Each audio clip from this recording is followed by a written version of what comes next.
BD news অ্যালার্টের আরও একটি সংবাদ সংযোগে আপনাদেরকে স্বাগতম। ভালো থাকুক বাংলাদেশ কারাগারে যাওয়ার আগে ব্যারিস্টার সুমন। সরকার পতনের দিন এক শ্রমিক হত্যা মামলায় গ্রেপ্তার দেখানোর পর কারাগারে নেওয়ার পথে সাবেক এমপি ব্যারিস্টার সৈয়দ সাইদুল হক সুমন বলেছেন, ভালো থাকুক বাংলাদেশ।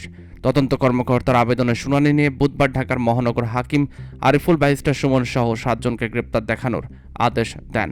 শুনানিতে আদালতে তোলার পর সুমনের হাতের হাতকড়া, মাথার হেলমেট ও বুলেট প্রুফ জ্যাকেট খুলে ফেলা হয়। এ সময় আইনজীবীদের সঙ্গে কথা বলেন ব্যারিস্টার সুমন।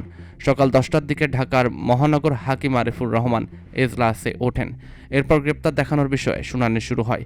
ব্যারিস্টার সুমনের পক্ষে তার আইনজীবী জহিরুল ইসলাম আদালতকে বলেন, তিনি মামলার এজাহার নামীয় 25 নং আসামি। মামলার বিষয়ে তার সাথে কথা বলার জন্য 20 বা 15 মিনিট সাক্ষাতের প্রার্থনা করছি। রাষ্ট্রপক্ষের প্রধান কৌঁসুলি ওমর ফারুকী এর বিরোধিতা করে বলেন, এই আসামি এজলাসে আসার পর 30 মিনিট আইনজীবী ছাড়াও অনেকের সাথে কথা বলেছেন, আরও কথা বলতে চান। এরপর আদালত গ্রেফতার দেখানোর আদেশ দেন। আদালত থেকে কারাগারে নিয়ে যাওয়ার পথে সেখানে উপস্থিতদের মধ্যে কয়েকজন সুমনকে বাটপার বলেও ডেকে ওঠেন। তখন ব্যারিস্টার সুমন সাংবাদিকদের উদ্দেশ্যে বলেন, ভালো থাকুক বাংলাদেশ, ভালো থাকুক বাংলাদেশ, আর কিছু না।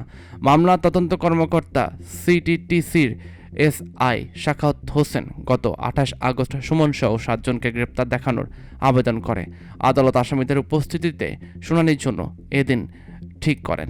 সরকার পতনের পর আওয়ামী লীগের এমপি মন্ত্রীদের গ্রেপ্তারের ধারাবাহিকতায় গত বছরের 21 আগস্ট ব্যারিস্টার সুমন গ্রেপ্তার হন। এরপর থেকে কারাগারে আছেন তিনি। এর মধ্যে কয়েক দফায় রিমান্ডেও নেওয়া হয়েছে তাকে।